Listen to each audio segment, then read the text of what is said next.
And welcome back to Focus on South Texas. For almost 150 years, the YMCA of Greater San Antonio has offered ways to improve the community's body and mind. And here to tell us more about the way the Y has grown with the city is President and CEO Louis Lopez. Welcome to the show. Thank you so much for joining us. Thank you for having me. Well, way back in 1876, right, the YMCA started with service to the residents of San Antonio. So how has this mission changed over the years? Well, almost 150 years. Next year we will be 150 years serving the San Antonio community.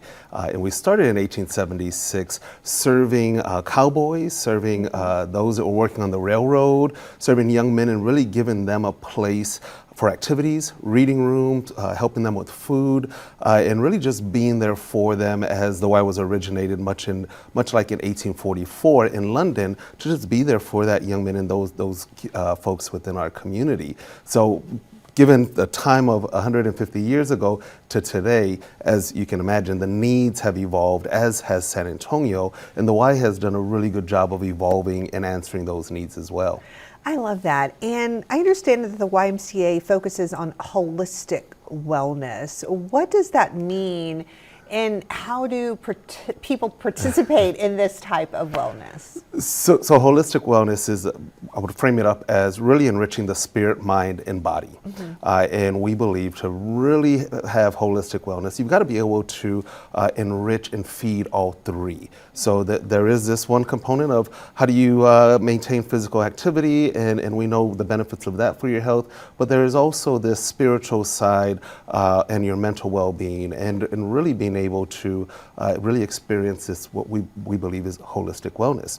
And at the Y, we try to do that through making sure that there is the opportunity for you to get your physical needs met, but we also provide healthy living programs, nutritional programs, and we have started last year, really starting to provide more mental health programs to really help people focus on that spirit and mental side. I love that, kind of just healing physically, That's spiritually, right. Mentally. And what are some of the programs that keep its founding values in mind? I mean, you guys have a lot of different programs that you offer at various different locations. So our core programs we still have those swim lessons, youth sports, things for teens, things for families, and they have always been based on our core values of caring, respect, honesty, and faith and responsibility. So we try to ensure that every program that we offer really has that as our foundation. And it is more than just playing basketball or playing soccer, and really learning, using that as our vehicle for character development, and trying to teach our kids and our families how to enjoy family time, but how to stay active, how to find something they enjoy doing, and how to find all of those lessons that you get from team sports, from doing things with one another, and hopefully helping to improve our society and helping our young people become good, positive adults. I love that. It's kind of creating that character. That's right, yeah. In fact, this interview segment is also, we're going to also be doing another interview segment that the viewers just heard from the Salesian sisters with Sister Bernadette Mota. And she said that before she became a sister, before her discernment process, her very first job was with the YMCA. Oh, that's awesome. So that's an example that shows how the Y, not only, giving those lessons and that physical activity, but also building character and creating those vibrant adults. So I love that. Yeah, thank you. Yeah, and we've been doing this for a very long time, and how we've done it has changed and evolved, and our community needs, they continue to change, and they continue to evolve, and what I think we've done really well over the last 150 years is respond to those needs and ask questions and ask our community, where do they really want the Y to be, and how do we support them, and how do we fill gaps from after school programming to giving parents that security that they can go and work and go back to school, and ensuring that their children are not only safe, but they're in a place where they can thrive and learn and close education gaps and all of these things where as the community needs us, we really want to make sure that we're there through our own programming or through partnerships and collaborating with other great human service agencies in our community to better serve our overall parents and communities and everyone in San Antonio. Right, you know, in celebrating that big 150-year milestone coming up, I mean, obviously the goal is, okay, moving forward, what can we do, that advancement part of it. So what does the future look like for the Y? Well, I think we will continue to lean on answering needs and responding. You know, we try to get away from giving our communities what we believe they want, as opposed to really doing needs assessments and learning from what our parents and what our communities want. So that will not change. Now, how we do that, I think, will change, and I think we're gonna continue to rely on advancing our work through partnerships, because I believe there's a lot of great agencies that, as we do our work together, not only can we expand and stretch our reach, we can serve more people and more efficiently, but we can also lean into the things that we do really well and with partners who do things very, very well. And I'll give you one example that we're doing right now is with the Alamo College District. So we are now offering, and we're piloting this at Northwest Vista, but we are now offering childcare for any adult parents who want to go back to school, so that childcare is not a barrier.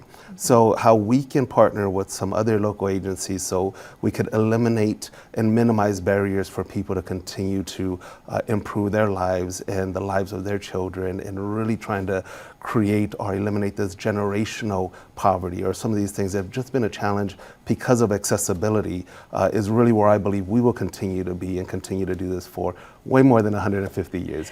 Absolutely. And I understand, you know, Siclovia also right around the corner. What are the details for this year's event? I can't believe it's right around the corner. Right, we're gonna have perfect weather for it too. Yes. So Sicolvia, March 23rd, from 10 a.m. to 2 p.m. Okay. We're back on Broadway.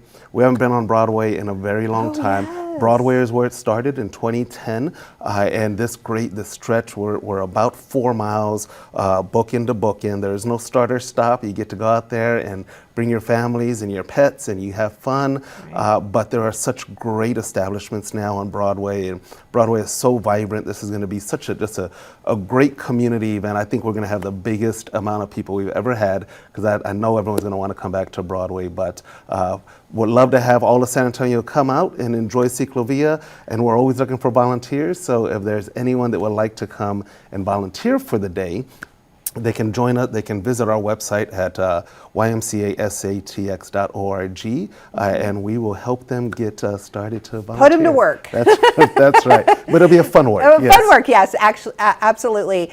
And Louis, before we leave, how can people get involved with celebrating the YMCA of Greater San Antonio next year? I mean, I know lots of stuff's already in planning.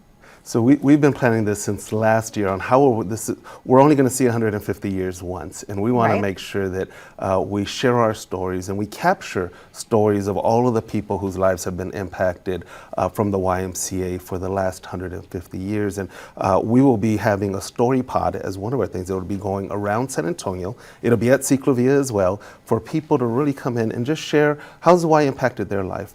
What do they remember? Everyone has a Y story along the line, from swimming lessons to after school, to having their kids play sports or participate in activities. So one way is to really help us capture stories. If they're grandparents, if they're parents, help us share what the legacy and the richness of what the YMCA has been meant to San Antonio over the last 150 years. And there's going to be many more activities and programs and things that will happen the rest of this year. And next year you will see us all over the place. So lots to come. You'll see an unveiling with a lot of activities towards the middle of this year, but Síclovia is the best way to get started. All right. Well, Louis, thank you so much for joining us. Thank you very much for having me.